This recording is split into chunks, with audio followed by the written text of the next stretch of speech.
কোরআনে কারিমে যে সমস্ত নারীর উল্লেখ আছে আমরা একটু জানার চেষ্টা করি সংক্ষেপে। প্রথমেই সবার আগে যার নাম আসে মারিয়াম, যার আলোচনা কোরআনের পৃষ্ঠায় পৃষ্ঠায় পাড়ায় পাড়ায় সুরায় সুরায় রয়েছে, বিভিন্ন জায়গায় জায়গায় আল্লাহ তাআলা করেছেন। সেই মারিয়াম তিনি হলেন গোটা পৃথিবীর কিয়ামত পর্যন্ত আগত আমাদের সকল মা বোনদের জন্য সবচেয়ে উজ্জ্বল উদাহরণ, সবচেয়ে উজ্জ্বল দৃষ্টান্তগুলোর একটি। কোরআনে মারিয়ামের পাশাপাশি আমাদের মা, মুমিনদের মা উম্মুল মুমিনিন নবী পত্নী আয়েশা রাদিয়াল্লাহু তাআলা আনহা, তার সম্পর্কে সূরা নূরে কয়েকটি আয়াতে আল্লাহ রাব্বুল আলামিন আলোকপাত করেছেন। আমরা অনেকে জেনে থাকব আয়েশা রাদিয়াল্লাহু তাআলা আনহার চরিত্রে কালিমা লেপনের অপচেষ্টা এবং ঘৃণ্য কর্ম করেছিল মুনাফিকরা। আল্লাহ রাব্বুল আলামিন তার পুততা, পবিত্রতা, তার সতীত্ব এবং তার ব্যাপারে যে মিথ্যা অপবাদ দেওয়া হয়েছে সেই মিথ্যা অপবাদ এবং ষড়যন্ত্র সম্পর্কে কোরআনে কারিমে অনেকগুলো আয়াত নাজিল করেছেন। একজন নারী তার চরিত্রে কালিমা লেপন করার অপচেষ্টা যখন করেছে কিছু সমাজের ঘৃণ্য পুরুষেরা, মুনাফিকেরা, আল্লাহ রাব্বুল আলামিন তার চরিত্রের পুততা পবিত্রতা প্রকাশ করবার জন্য, ঘোষণা দেবার জন্য কোরআনে কারিমে অনেকগুলো আয়াত নাজিল করেছেন।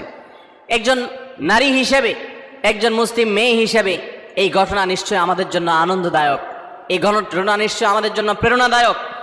কোরআনে কারিমে আল্লাহ রাব্বুল আলামিন ইব্রাহিম আলাইহিস সালামের স্ত্রী হাজরা এবং সারা আলাইহিমা সালাতু ওয়াস সালাম তাদের সম্পর্কে আল্লাহ রাব্বুল আলামিন আলোকপাত করেছেন। নাম সরাসরি উল্লেখ করেননি, কিন্তু আলোকপাত হয়েছে।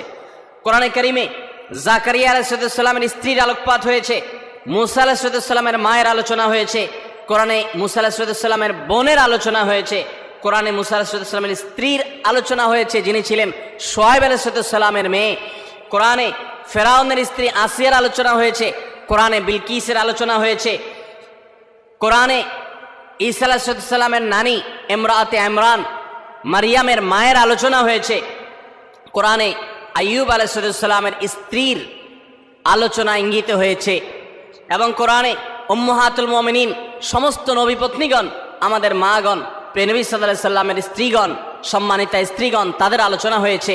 এবং আল্লাহ রাব্বুল আলামিন ঘোষণা দিয়েছেন যে ওয়াজওয়াজুহু উম্মাহাতুকুম, নবী সাল্লাল্লাহু আলাইহি সাল্লামের পত্নীগণ, ইমানদার তোমাদের মা, তাদের আলোচনা হয়েছে।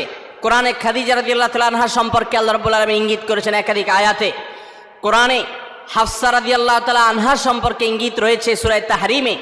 কোরআনে কারিমে যায়েনাব বিনতে জাহাশ রাদিয়াল্লাহু তাআলা আনহা সম্পর্কে আলোচনা রয়েছে। কোরআনে আরো বহু নারীর সম্পর্কে আলোচনা হয়েছে। আমরা কোরআনে এত নারীর আলোচনা রয়েছে, এত নারীর ইতিহাস রয়েছে, গুরুত্বপূর্ণ দিক উঠে এসেছে, সেটা আমরা অনেক মুসলিমরাও জানি না।